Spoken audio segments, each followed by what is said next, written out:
எல்லாருக்கும் வணக்கங்க. இன்றைக்கி நம்ம பார்க்க போகிறது பன்னீர் பட்டர் மசாலா. நம்மளே செஞ்ச பன்னீரில் எப்படி நம்ம பன்னீர் பட்டர் மசாலா செய்கிறதுன்னு பார்க்கலாம். ஸோ ஸ்டவ் ஆன் பண்ணி கடாய் வச்சு கடாயில் எண்ணெய் ஊற்றிக்கோங்க.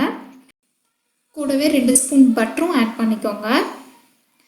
நீங்கள் பட்டர் ஆட் பண்ணிவிட்டு தீய விடக்கூடாது. ஸோ இது எண்ணெய் காயிட்டுன்னு நினச்சிக்காதீங்க. நீங்கள் ஊற்றினதும் உடனே கட் பண்ணி வச்சுருக்க வெங்காயம் போட்டுடுங்க.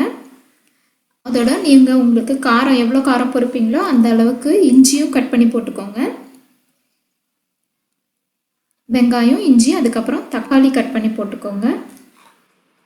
தக்காளியை ஆட் பண்ணிவிட்டு இப்போ இதை நம்ம நல்லா வதக்கி எடுத்துக்கலாங்க. வதக்கி எடுத்துகிட்டு இதை நம்ம மிக்ஸி ஜாரில் போட்டு கிரைண்ட் பண்ணிட போகிறோம். ஸோ அதுக்கு முன்னாடி நம்ம நல்லா வதக்கிடலாம். பார்த்திங்களா, எனக்கு இது நல்லா வதங்கிடுச்சு. ஸோ நான் இதை இறக்கி கீழே வச்சு கொஞ்சம் ஆற விட்டுக்க போகிறேன். ஸோ அதுக்கு முன்னாடி நம்ம மிக்ஸி ஜார்லைங்க கொஞ்சம் 1 ஸ்பூன் அளவுக்கு மிளகாத்தூள், கொஞ்சம் மஞ்சத்தூள், அதுக்கப்புறம் தனியா பொடி இருந்ததுன்னா ரொம்ப நல்லதுங்க. அதையே நீங்கள் ஆட் பண்ணிக்கோங்க.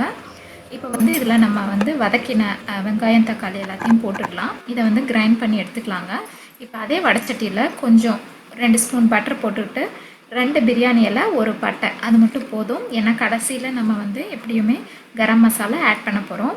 அதனால் இப்போ இதை போட்டு வதக்கிக்கோங்க. நான் இப்போ குடமிளகா சேர்த்த போகிறேன். ஆனால் நீங்கள் குடமிளகா போட்டுக்கலாம். இல்லைன்னா வேக வச்ச காலிஃப்ளவர், உருளைக்கிழங்கு, பட்டாணி, அந்த மாதிரி இதில் வேறு ஏதாவதுமே வெஜிடபிள்ஸ் உங்களுக்கு வேணும்னா நீங்கள் ஆட் பண்ணிக்கலாம், நல்லாயிருக்கும்.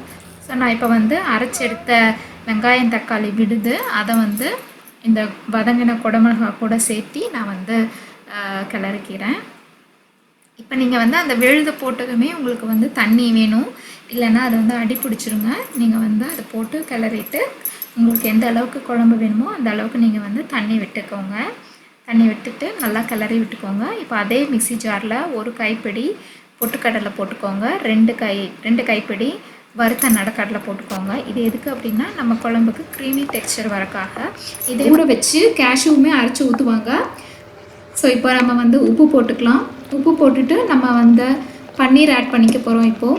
ஸோ பன்னீர் குழம்புல போட்டு ஒரு தடவை கொதி வரணும். அப்போ தான் அந்த குழம்புல இருக்க காரம், உப்பு எல்லாமே பன்னீரில் சேரும். அப்போ நம்மளுக்கு நல்லா டேஸ்டியாக இருக்கும் பன்னீர்.